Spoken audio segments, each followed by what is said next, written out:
If you're in the Bauer tool line and you need a chainsaw, their cordless chainsaw is pretty sweet. I have to admit, I was a bit reluctant to think a 20-volt chainsaw would have ample power, but I was pleasantly surprised.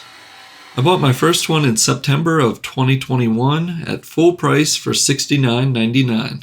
Now don't get me wrong, these are by no means a professional level chainsaw, but they offer a tremendous value. The list price is $74.99, and if you have a 25% off coupon, it brings the price to just $56 and change. These also go on sale with Inside Track Club for around $65. We use them at the hunting cabin, and they definitely come in handy. The chainsaw is light and compact, and it's easy to strap on a four-wheeler, side-by-side, or ATV. Now we'll switch over to the unboxing I did back when I got the second one. So now we own not one, but two of the Bauer chainsaws. These little chainsaws are freaking awesome. Let's cut some tape. There we go. Bauer Chainsaw. There she is. Nicely packaged in the box.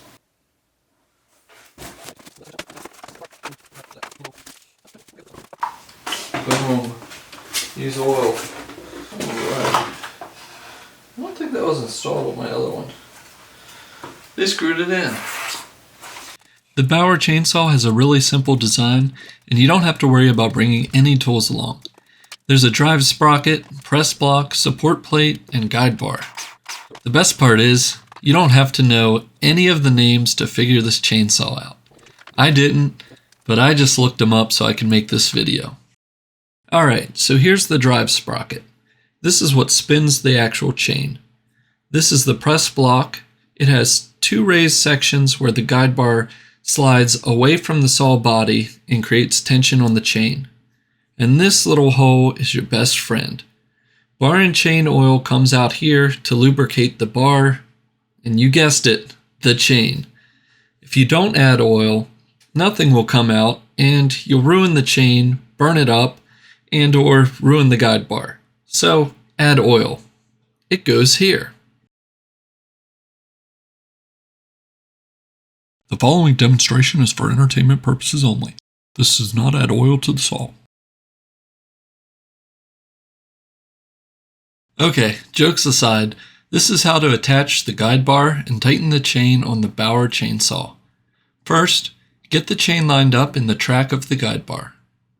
Next, wrap the chain around the drive sprocket. Keep tension on the chain and begin threading the chain guard. Now, apply pressure to the guide bar and fully tighten the knob. Finally, check for tension on the chain. When you pull the chain away, it should snap back into position on the guide bar. You'll want to check your chain tension fairly often with a new chain, as it will start to stretch out and loosen as it's breaking in. For any of my mechanical nerds out there, here's the back side of the chain guard's knob. Now let's talk about batteries. I wouldn't try cutting anything with a 1.5 or 3 amp hour battery. I'd recommend getting at least a 5 amp hour, and if you want to have a lot more fun, get an 8 amp hour battery. I even recorded a quick sound comparison for the batteries.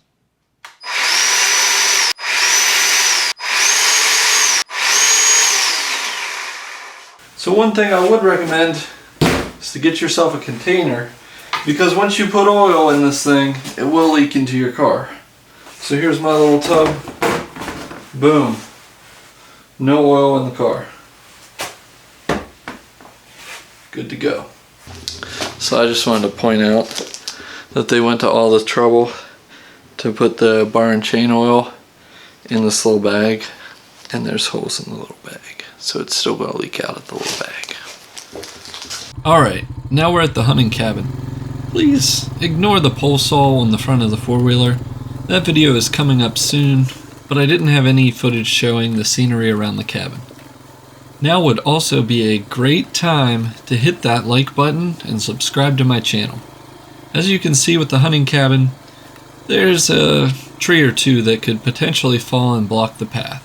My first chainsaw now lives in my dad's Jeep, and I bought this one to keep on the four-wheeler.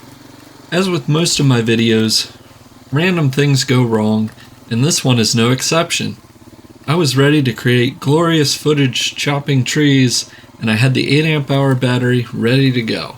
You can chop up trees of this size pretty efficiently, but I noticed the saw seemed to be bogging down. At first, I thought maybe it was due to the tree kind of floating around, so I decided to try a stationary log next. Also, with electric chainsaws, you want to keep your RPMs as high as possible and let the chain do the cutting.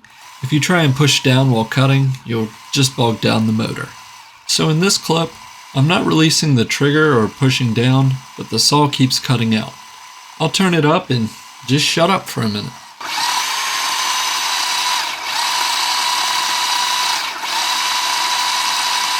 I quickly noticed that there seemed to be a rhythm to it.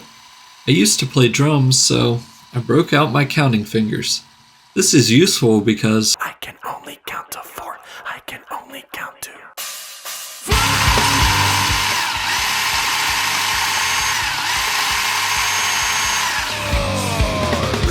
The saw did this even when there was minimal load on the engine, so my guess is that it was an electronics issue. To make sure it wasn't the battery, I swapped out the saws. So here's a good example to kind of our capacity with this little Bauer chainsaw.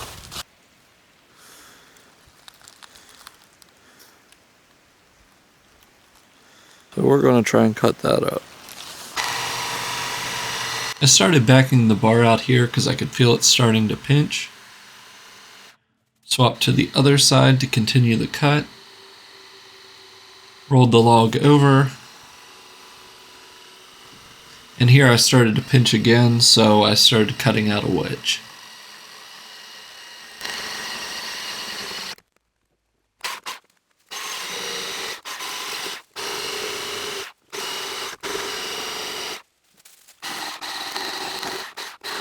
I set up the next cut to see how fast I could get through the log in a perfect scenario.